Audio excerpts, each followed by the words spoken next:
Sige po, bago po tayo mag-start, Lord, maraming salamat po sa oras na to. Nagpapasalamat po kami that we're here, Father God, to hear your word. Holy Spirit, open our eyes, Panginoon, open our heart, Lord. Holy Spirit, help we are in this place, Lord. Thank you, Lord. We trust everything to you. We depend on you. We rely on you, Lord, na ikaw po ang manguna dito. In Jesus' name, amen. Amen. Ayan. So, ang topic natin ngayon is part 2, understanding end times. So, yun yung, alam mo, pag naririnig yung end times, yung iba natatakot. Pero hindi. Habang di pa sinasabi yung, marami nagpre-predict, marami nagpro-prophesy, pero hindi pa yon. Gusto ng Panginoon, mag-end times man, ikaw ay hindi natatakot, ikaw ay masaya. Sino dito ang masaya? Masaya ka dapat. Hanggang nandito ka pa sa mundo, yes, may mga problema ang pinagdadaanan, pero the joy of the Lord is your strength. Amen? So, ito yung sabi, natutunan natin according to the word that rapture time is anytime. Meaning, Jesus can return anytime, like a thief in the night. Therefore, we must be ready. Be ready. Paano ka magiging ready? Ibig sabihin mo, ready ka sa puso mo. Di ba? Ready yung puso mo. Alam mo naman saan ka pupunta eh. Sa heaven. Dito pa lang sa lupa, gusto kong sabihin sa'yo, gusto ng Panginoon, maranasan mo ang breakthrough. Maranasan mo yung magpa-prosper ka. Maranasan mo yung health. Hindi yung sa langit. Dito pa lang sa lupa, nararanasan mo na yung abundant life. Enjoy your life. Ito po yung sinasabi. Sabi mo, be ready. Hindi darating na talaga si Lord. Hindi. Be ready, darating na si Lord. Ano ibig sabihin? Kaya nga, show me your glory. Yung glory ni Lord, gusto niya makita mo muna dito. Kahit dito sa lupa, makikita mo na. Yung presence niya. Kaya nga maganda yung, favorite ko yung show me your glory na yun eh. So may 4 parts po tayo na si Pastor James yung dalawa, ako po yung dalawa. Important is we need to focus on the coming of the Lord. Number 1, pay close attention to yourself. Number 2, don't panic. Number 3, don't quit. Number 4, preach the gospel. In Matthew chapter 24, sabi ni Jesus sa bundok ng Olives, lumapit ang mga disipulo, yung mga alagad niya, nakipag-usap na sarilinan. Tinanong nila si Jesus, sabihin niyo mga sa amin, ano ang palatandaan muli ng pagpaparito ng Panginoon at ang katapusan ng mundo? The disciple asked Jesus, signs of end times. At sumagot ito si Jesus, sabi niya sa Matthew chapter 24, verse 4, and Jesus answered and said unto them, take heed. Take heed. Ano sabi niya? Place close attention to yourself. That no man deceive you. Ibig sabihin, ikaw muna, yung sarili mo. Pay attention. Take heed. So ikaw muna. So number 1 point natin, pay close attention to yourself. His answer really is not what the signs would be and what the timing was. Hindi sinagot ni Jesus ang gusto nilang malaman. Ang sagot ni Jesus ay kung anong dapat nilang gawin kapag nakakita na nila ang sign ng end times. Ano yung dapat mong gawin? Take heed. So the priority and the important things is not what is happening out there. The important thing is what's happening in here. Turo mo ang puso mo. Yung puso mo at yung attitude mo. Wow, parang hindi kayo Yung puso mo at yung attitude, yung character mo. Yan yung alam naman natin, may baha, may bagyo, may lindol, may war. Pero ikaw, paano yung puso mo? Kamusta ang character mo? The priority and the important thing is not what is happening out there. Yun nga yung sa puso mo. Ang number 1 priority mo ay hindi nangyayari sa kapaligiran, kagaya ng sinasabi sa Matthew 24. Wars, rumors, taggutom, lindol, pandemic, one-world government, siksik-sik, cashless society, lalaganap ang kasamaan. Nangyayari naman Dami nangyari. Sa Iligan, baha. Di ba? Hindi naman bumabaha, pero bumaha. So, ang dami na. Hindi na, kala natin yun, darating na si Lord. Hindi. Tingnan mo yung puso mo at yung character mo, yung attitude mo. Nakikita nyo ba ang kasamaan sa kapaligiran? Usong-uso ang road rage. Ito ang nangyayari sa kapaligiran. Gusto ng devil, mag-focus ka sa gitna, sa galit dahil binusinihan o sinigawan ka. Binusinahan ka nga lang eh. Di ba nangyayari ng tao? Di ba bumababa sila, nagtuturo sila? Bakit mo ako binusinahan? Christian ka na. Minsan si Lord, tinitignan niya ano yung puso mo. Minsan sinisigawan ka pa. Minsan pupuntahan ka pa sa bahay. Nangyari na ba sa inyo yun? Wala kang di mo man alam ginagawa, pupuntahan ka, susugurin ka. Pero ano yung magiging response mo bilang Kristiyano? Di ba? Hindi na dahil ikaw mismo, as Christian, as a believer, anong reaction mo? Magagalit ka rin ba? Magtuturo ka rin ba? O magsasabi ka ng hindi maganda? What is your response kapag may bumisina sa'yo? Kapag may nag-cut sa'yo? Parang tahimik kayo ah. How would you react? But Jesus said, don't focus on what is happening on the outside. Focus on your heart. Patience. Grabe, patience. Yan yung traffic. Diba? Reklamo tayo ng reklamo. Ang dami natin nirereklamo, diba? Self-control. Ito yung mga prutas. Hindi ito yung grapes, ha? Hindi ito yung mango. Ano yung mga yung fruits of the Spirit? Minsan, di ba pag nahulog na naman ang aking prutas.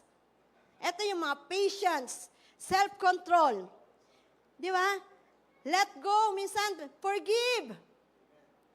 Minsan, kala mo, sinasabi mo sa tao, pinatawad na kita. Pero until, pag nakikita mo siya, pag nakikita mo siya, hindi mo pa rin may sinasabi ka pa rin. Kung talagang yung tao na yun ay na-forgive mo, hindi mo na i-mention yung nakaraan. Lalo na sa mag-asawa. Di ba sometimes tayo, nag-mention pa tayo, o kamag-anak, yung nakaraan. If you are forgiven, kung talagang pinatawag mo na, ila-let go mo na. Kasi ganito yung ginawa sa akin yan eh. Ganito. Let go. Sa totoo lang, kung ako po ay kung puro bitterness, hatred, lalo na sa ministry, sa tao, matagal na akong nawala sa ministry. Easily offended ako. Hindi totoo. Kahit sa workplace. Kasi, ibig sabihin, wow, hindi ka nakakapag-let go. Hindi ka nakakapag-forgive. May narinig ako nag-uusap kami na Indang. Sabi niya doon sa isang niya, Ma, kung talagang nakapagpatawad ka na, hindi ka na dapat ganyan. Hindi ka na yung parang marami ka pang sinasabi. Yung mga dati sinasabi mo, wala na kayo. Ayaw mo siyang makasama. Pero sabi ko, oo nga no, nung nakikinig ako sa kanya, kung talagang na-let go mo na, kaya mo siyang, hindi naman kayo friends, siyempre may boundaries ka na, pero kaya mo siyang, tignan, makausapin. Kasi wala ka ng hate wala ka ng bitterness, wala ka ng anger. You let go. Hindi ka pa heals. Kasi David dito, tignan mo yung puso mo at yung attitude mo. Talagang tahimik. Sabi, forgive. Pursue peace. Makipag-ayos ka, huwag kang makipag-away. Pay close attention to yourself. God sees, God knows, God is your defender. I-ready mo yung heart mo, anuman oras dumating si Jesus. Di ba kailangan ready ka? Ready yung heart mo. Walang bitterness, walang anger, walang hatred. Ready ka, Lord, ready ako.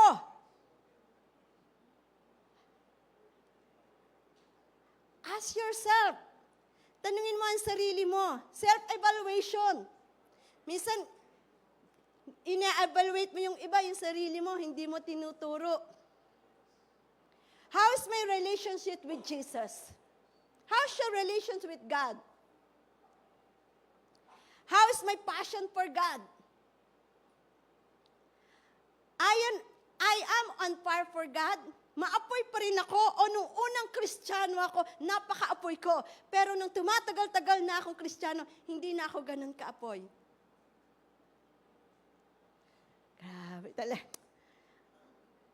Yung ano natin, I am praying, I'm fasting, I'm seeking the Lord.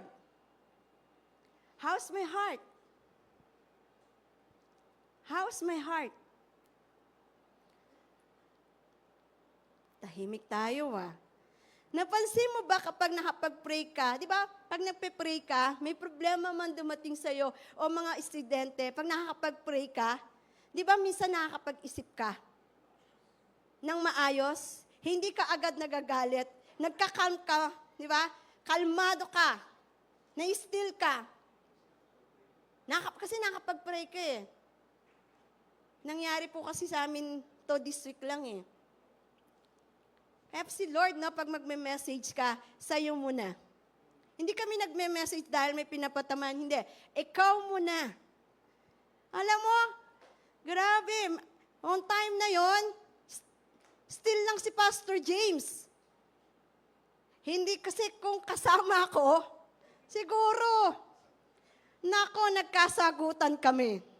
Pero alam mo, si Lord, doon lang ako sa kwarto, hindi ko naririnig. Pero siya, kalmado lang. How is your heart?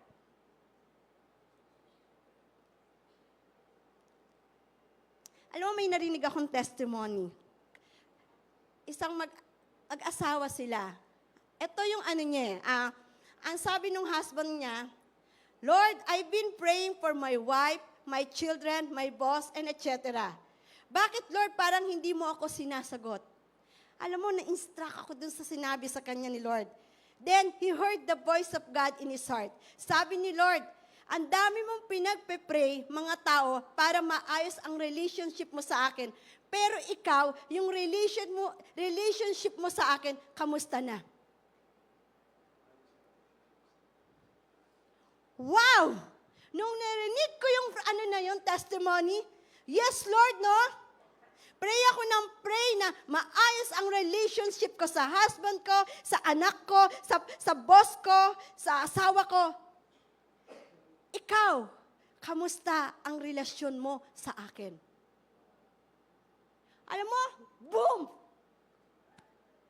Tinamaan ako doon. Napatahimik ako. Yes, nga, no?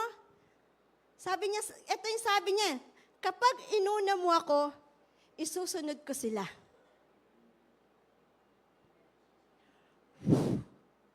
Kapag inuna mo ako, isusunod ko yung ka-relationship ko. Napatahimik ako. Sabi ko, boom!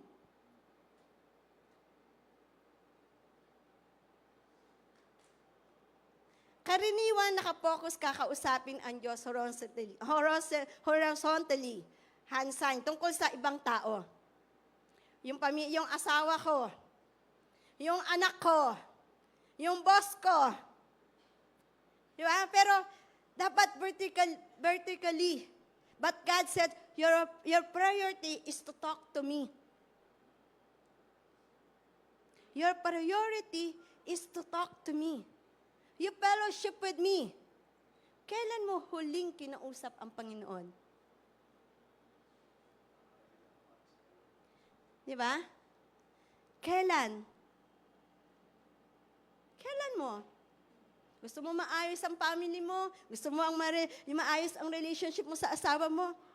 Ikaw, kamusta ang relationship mo kay God? Sabi niya dun sa nag-testimony, pag inuna mo ako, magiging maayos ang relasyon mo.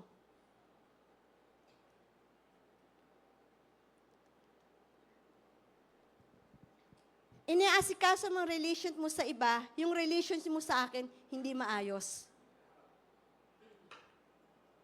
Alam mo, nung ginagawa ko, parang boom! Your prayer time. Worship time. Obedience to His word. Yung mga decision niya. Tinanong mo ba siya? Lord, ito ba talaga yung decision mo para sa akin o ako lang? Ano ba yung will mo? Di ba pag nagpe-pray tayo, sasabihin natin, Lord, ako ngayon, tumatagal ako, Lord, your will be done. Yung will mo. Ito yung prayer ko dito Lord, kung hindi ibibigay sa amin yung gusto namin presyo, hindi namin pipilitin.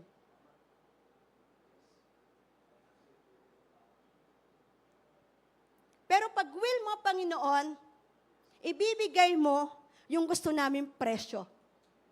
Light and easy. Alam mo, pag talagang tatanungin mo si Lord, sasagot siya sa'yo Not your will, but His will. His will. Minsan, di ba tayo sa mga anak natin? Minsan, yung anak mo, gusto ko, etong kunin mong course. Ito. Pero tinanong mo ba yung anak mo? Gusto niya ba talaga yon? Kaya minsan nape-pressure yung mga bata Kaya yung dalawang anak ko yung dalawang lalaki, hindi ko, basta ang akin lang, usapan lang namin, tapusin mo. Kasi ikaw namili nun.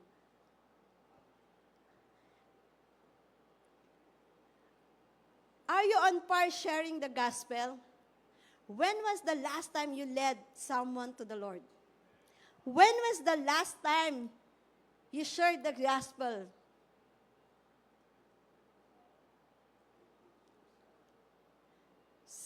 Seryoso tayo talaga. This is a reminder for us. Ako, sinasabi ko kay Pastor James, yun yung namimiss ko. Hanggang ngayon, ginagawa ko pa rin naman Pag may nakausap ako talagang, merong nagpunta sa amin kahapon. Meron silang pero alam mo, sabi niya, gusto kita, ay talagang, kasi ang ginawa ko, pagdating namin sa Indang, hindi naman ako naglilinis dun sa garden namin Ito sabi ni Pastor James sa akin, di ka ba pagod? Sabi niya gano'n, pumasok ka na nga. Tapos yung isa namin kakilala, sabi niya, andyan ba si Pastor James?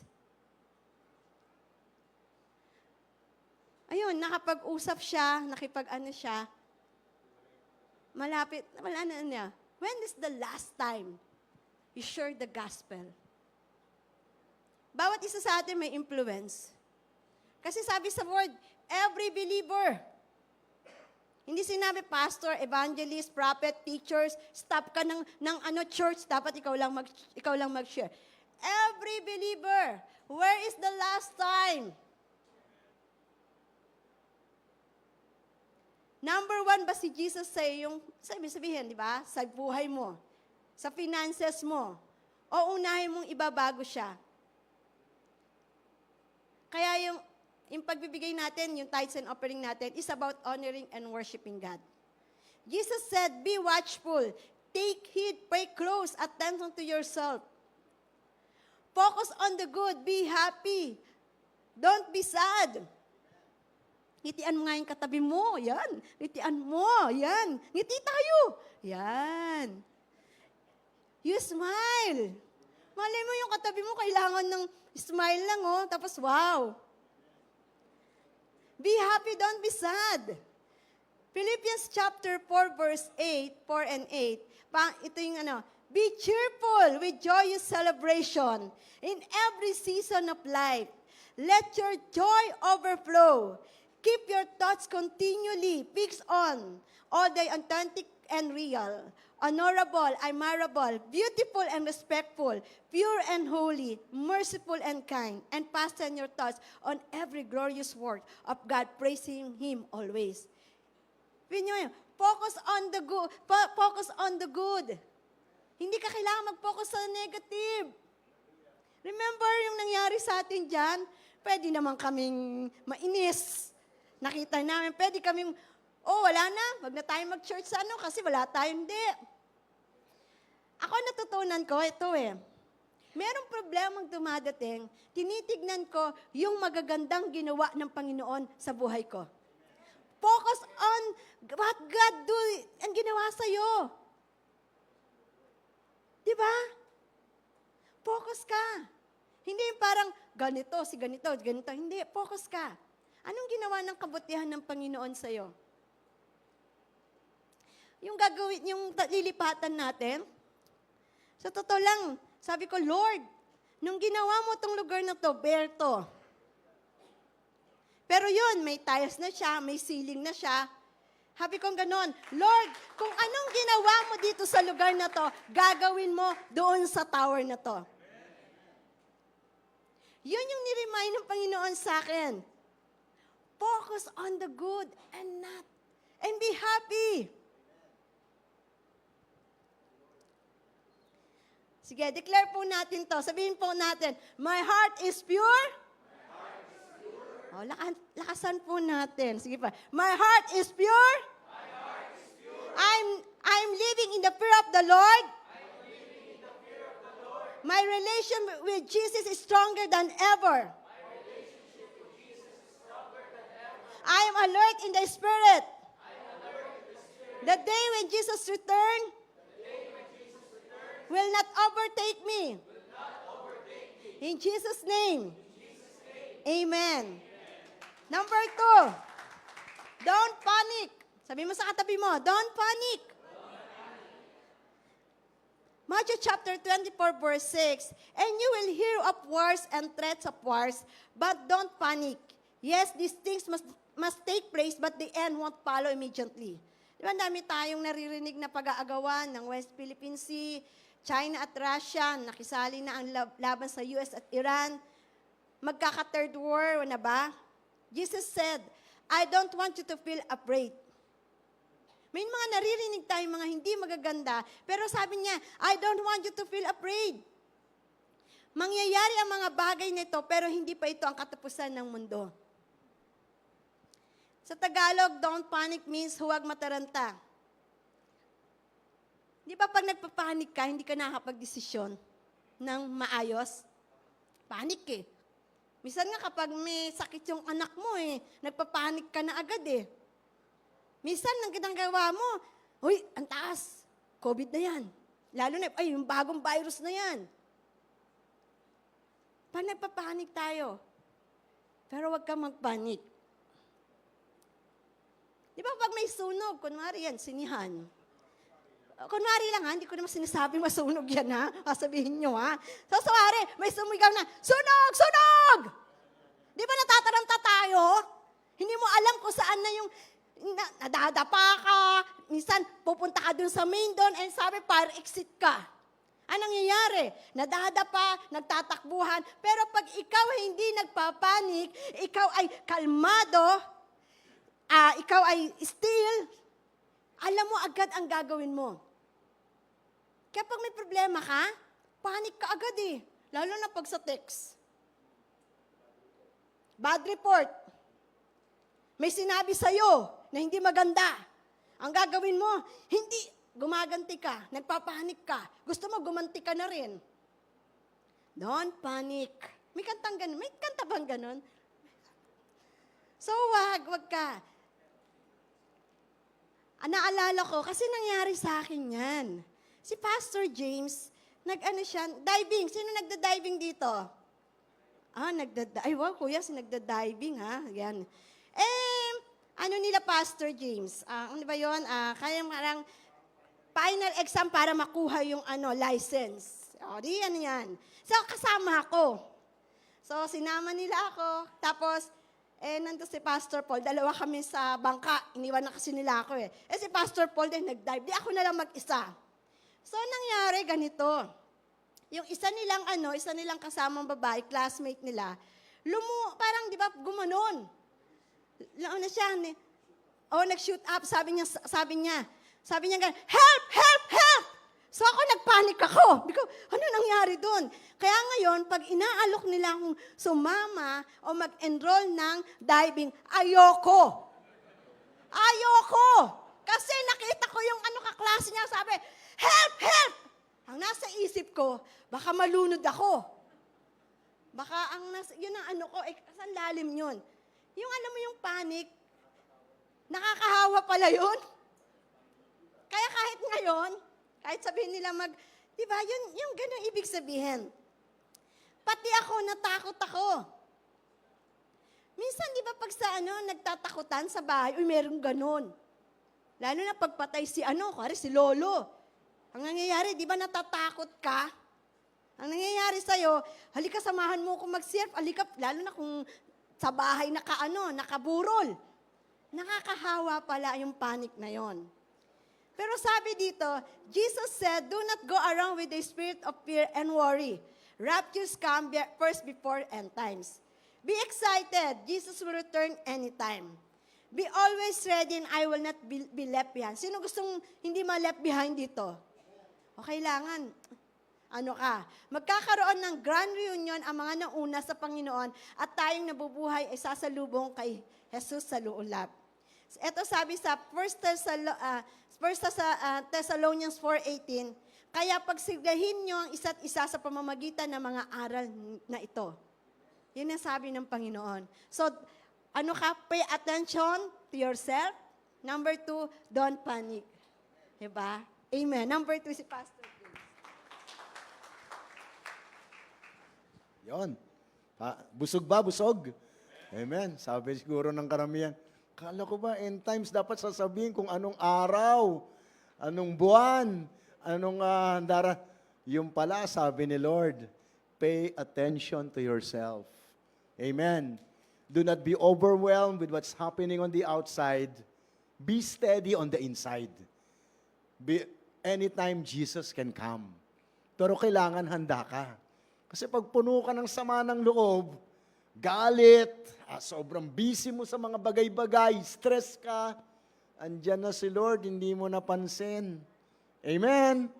Amen. So, it's a powerful message that is found actually in Matthew chapter 24. And Matthew chapter 24 is all about the disciples went to Jesus asking him about the signs of the end times. And yet, Jesus did not answer them with what they want to know, but with what they need to do. Yun yung sagot ni Jesus eh. Not with what they want to know, the timing and everything, but with what they need to do in the times of the coming of the Lord Jesus Christ. Yun yung ginawa niya. Well, how many of you, point number 3, how many of you here, the last week that has passed, have gone through a lot? Meron, sino sa inyo dito mga may pinagdaanan nitong karaang linggo? Amen. Amen. Ako, nakataas ang kamay ko kasi marami ako pinagdaanan nitong nakaraang linggo. And I want those who've raised their hands, who have gone through a lot this past week, to stand to your feet. Ako nakatayo, nauna na akong tumayo. Marami akong dinaanan itong linggo na to. Sige, we'll pray. This is a house of prayer. Amen. You don't just hear the word here. We want you to experience the tangible presence of God in restoring you from the inside out, giving you peace of mind, assuring you that all is well and it shall be well. In the name of Jesus. Father God, I thank you, Lord. Everyone who is seated, yung mga nakaupo, you may want to extend your hands on the people, yan, yung mga nakatayo, okay, or those who are standing. And let's pray. Father, in Jesus' name, God, I thank you, Lord, that you see, Lord, almost everyone in this room, oh God, standing because we have gone through a lot this week. And Lord, but they're here in church, God, because they were able to endure. They did not quit, oh God. And just like me, we are all standing, but by the grace of God. It's not because we're so good, We have it all, Lord, taken care of. But we know that we have a God who takes good care of us. That's why we're here, oh God, standing right now in this church and declaring your goodness, oh God. Knowing, oh God, that the battle is the Lord's. And God, that you can turn situation around and conditions around. Healing, I speak forth right now. Lord, where there are bodies or bad reports, medical reports from doctors, God, I thank you that by the stripes of Jesus, we're healed, oh God. Healed, past tense, healed 2,000 years ago. Redeemed from the curse of sickness and disease. And so I declare that your body is whole, well and strong. I thank you, Lord, that we have the sound mind of Christ. God, those who have been, Lord, experiencing depression, being stressed, Lord, in Jesus' name, God, I speak freedom right now. Peace of mind. We come against sleepless nights. God, I thank you for rest and calmness in the Spirit, knowing, oh God, that you are there for each and every one of us. God, you would never leave us nor forsake us. And so I speak peace be upon you right now. Peace be upon you, peace that surpasses knowledge and understanding, to rule and reign in your heart and in your mind in Christ Jesus. Shalom, peace, the Prince of Peace, to lead you and guide you. God, I thank you, Lord. Thank you, Lord, and any negative reports, circumstances that we have gone through this past week, oh God, I thank you, Lord. Thank you, Lord. You're the lifter of our head. God, you can turn what the devil has meant for evil, you can turn it into good. In the name of Jesus. God, I thank you, Lord. We're expectant of your move. We're expectant of vindication. We're declaring, oh God, that it is maybe the enemy has set us up, Lord, for bad things, but you're there, Lord, to bring us higher. Lord, I thank you, Lord. Thank you for promotion. Thank you for increase. Thank you, Lord. Thank you. It's coming. It's coming. Thank you, Lord, for sign checks. Thank you for release of inheritances. In the name of Jesus, God. God, if there's a problem in finances, God, I thank you, Lord, that heaven is not bankrupt. Hallelujah. We are operating under God's kingdom economy. And your people will not lack any good thing. God, I thank you, Lord. We're happy, we're end-time kingdom financiers. Panginoon, gagamitin mong bawat isa, pagyayamanin mo para sa, Lord, sa pag-reap ng harvest in the end times. God, I thank you, Lord, for everyone standing right now. I call you blessed. In Jesus' name, everyone say amen. Amen, amen. Sige po, upo po tayo sandali. The third point is, don't quit. Yan po, yan yung ating third point. Don't quit. Now, Matthew chapter 24, verse 12.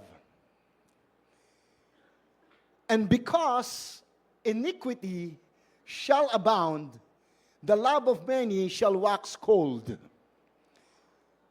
Because iniquity, sin, in other translation, lawlessness. Because iniquity, sin, shall abound.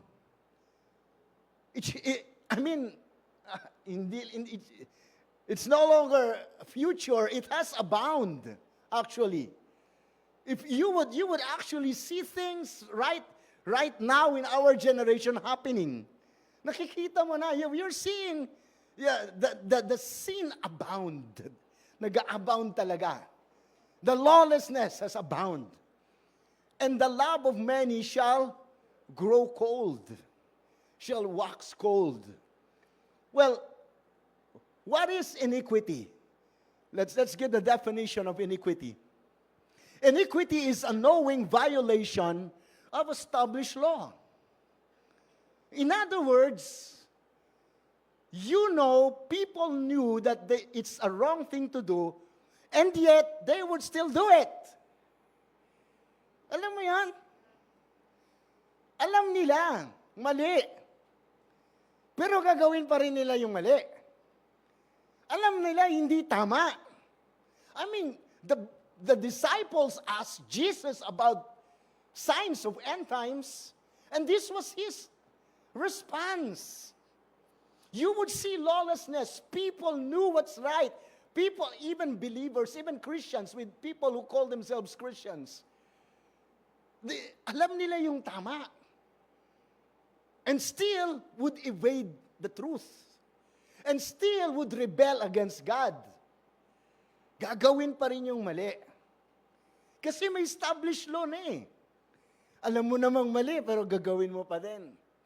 It's like disregarding yung signs, do not enter. Okay lang yan. Alam mo yan? Do not park. No parking. Okay lang yan. Minsan simple lang, no? But the first point was, pay attention to your heart, to yourself. Have you gone to a place of it's ignoring the signs? You're looking at the signs of end times, pero yung mga sign na dapat mong sundin on the inside of you, hindi mo sinusunod. So disregarding, ignoring what you know is the truth. Now, the word abound, tingnan po natin the definition, the word abound. To abound means it is easy, so easy to sin. So convenient to sin. More opportunity to enjoy a wicked life. That is the definition of abound. And in our day, in our time, mukhang totoo to eh. And people would actually post even on Facebook kung ano yung mali naman nilang ginagawa. And they're so proud to show to everyone the sin that they have. Napansin mo ba? I mean, even in what we watch, the Netflix and YouTube and lahat na yan. I mean, the things that are supposed to be hid are all there. I mean, we have to really take good care of our kids. The children, because they were before, mataas ang ng censorship. But today, andyan na, even cartoons. Diba? I mean, ano yung sikat na word ngayon? Doom scrolling ba yun? Yeah. Correct me if I'm wrong. Tama, Yayi? Okay, halika. Si Yayi, paliwanag ng konti ni Yayi. Sa mga youth ito. Define mo lang ng konti yung doom Sige. Baka ako ang ma-doom pagka di ko ma-define. Hello. Yes, wow. Ayan, so, syempre fast-paced tayo ngayon sa generation natin. No, so, yung attention span natin, maikli lang. Ayan. So, kaya nausong TikTok di ba? Kasi mga reels, kasi yung attention span ngayon, maikli lang. So, ano ko ba siya ma-describe? Okay. So, kunyari, nanonood ka ng Netflix or any streaming platform. Yung attention span mo, wala ka ng patience makinig ng storya.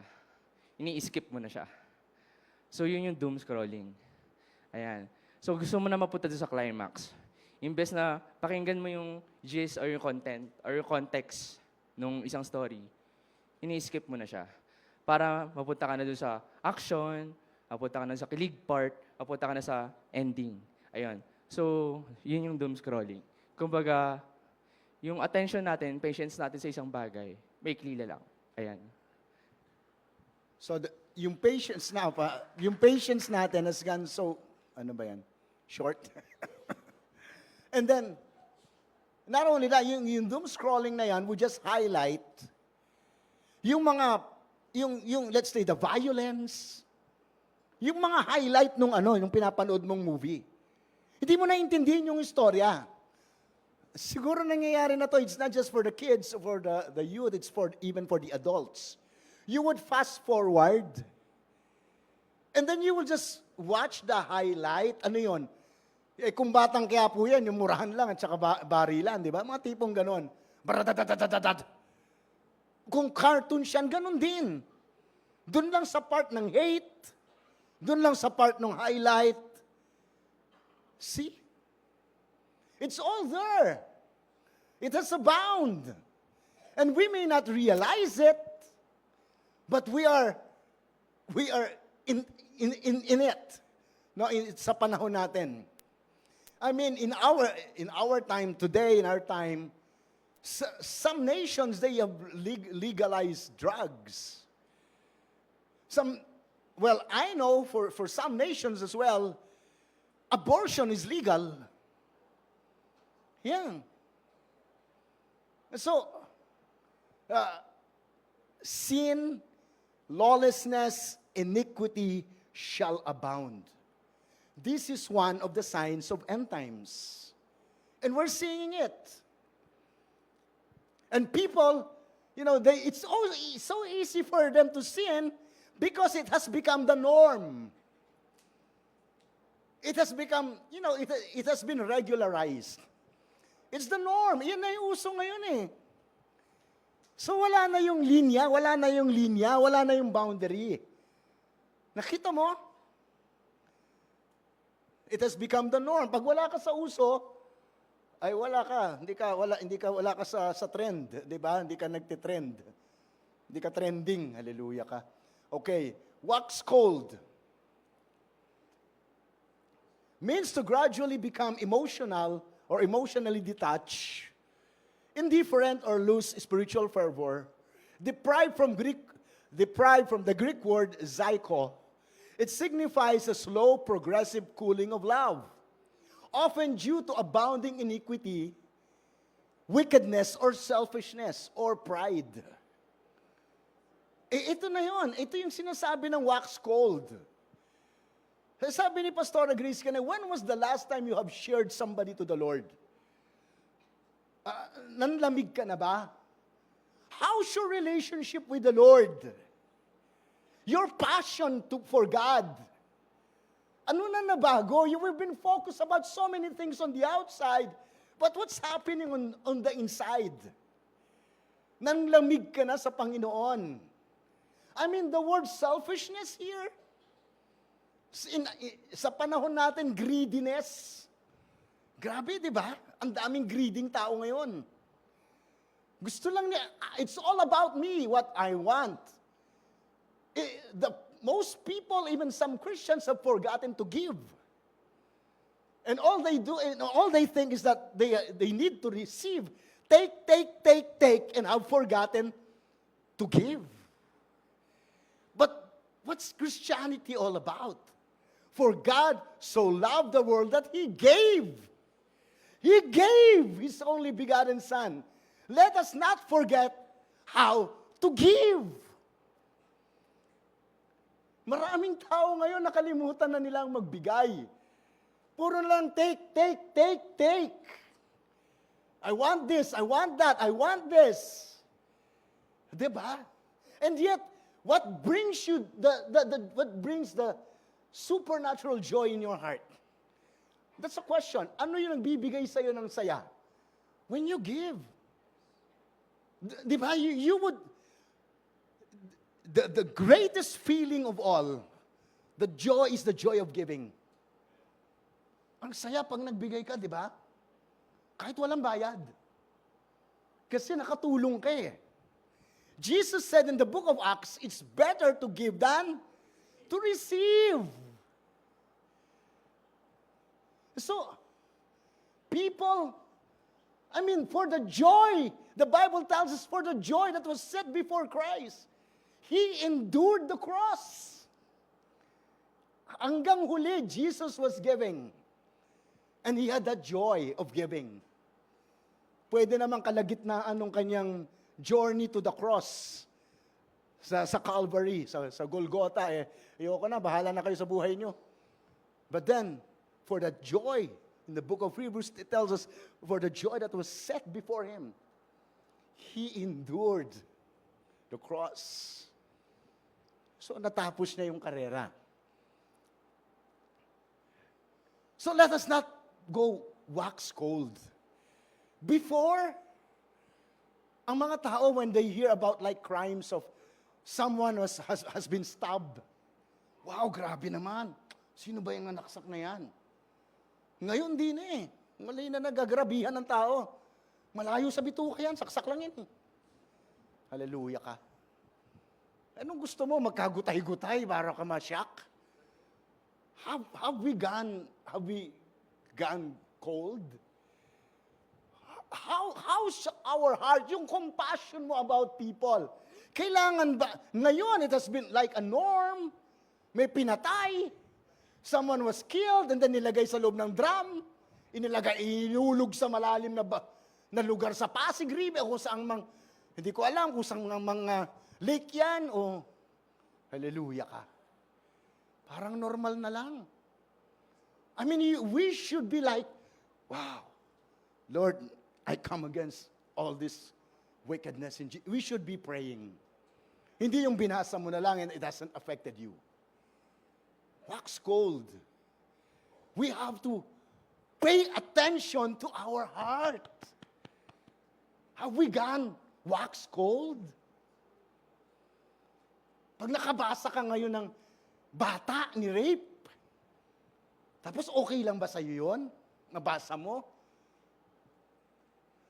Pinutol-putol yung katawan, nilagay sa basket, hallelujah ka. Hindi ko alam kung pag nakakabasa ka niya ngayon, that has become a norm to you. For sin is abound. Wax cold because of the sin that has abounded. Naging regular na sa atin, sa mga karamihan ng tao. But supposedly not to us as believers. Amen. We are there to be watchful. We are there to pray. Okay, next verse, Matthew 24, verse 13. 13 muna. But the one who stands firm didn't quit. Sabi mo nga sa katabi mo, that's you. That's you. The one who stands firm didn't quit. But endured to the end will be saved. Sabi mo nga, that's me. Amen. God was not surprised that you were here today. That you are, I mean, we could have been born in like hundreds of years ago. But it was not a surprise to him that you and I was born in these last days. Why? Good news. God knows you will endure. Amen. God knows you will not quit. Till the end, we will stand strong. We will be firmly grounded on the Word. Storms may come, flood may come, but we will not be swept away. And we will be saved. We will endure. Kaya ka nabuhay ngayon. Kasi alam ng Diyos, kakayanin mo. Sabi mo sa katabi mo, kakayanin mo. Kakayanin natin to. Hallelujah! We're called end-time believers. New Testament believers. God knew you will be able to overcome. Now, as Christians, we don't just enjoy life. Of course, we enjoy life. But we endure. Not just enjoy, but we also endure. You know, to endure is to stand strong against, wickedness. Against lawlessness. Yun eh. So, that's to endure, di ba? It's to endure. Ano ba yung definition pa natin ng endure? And to endure means, I can compromise with this, with that this thing can be a norm to me, a regular thing to me, but I want to endure. I want to live for God. That's enduring. Pwede naman, makiayon na lang, mag-compromise na lang. Gawin na lang kung anong uso ngayon. Alam mo na, kung usong magpalit ng asawa, di magpalit na lang, ganun ba? Eh kung minsan hindi na nga lang lalaki, lalaki na rin sa lalaki, o babae sa babae. Ganun, okay na lang, ganun ba? No! But I want to endure. It's a decision we make. I want to live for? Amen. We want to live for God. Last point. Matthew 24, verse 14. And the good news about the kingdom will be preached throughout the whole world, so that all nations will hear it. And then the end will come.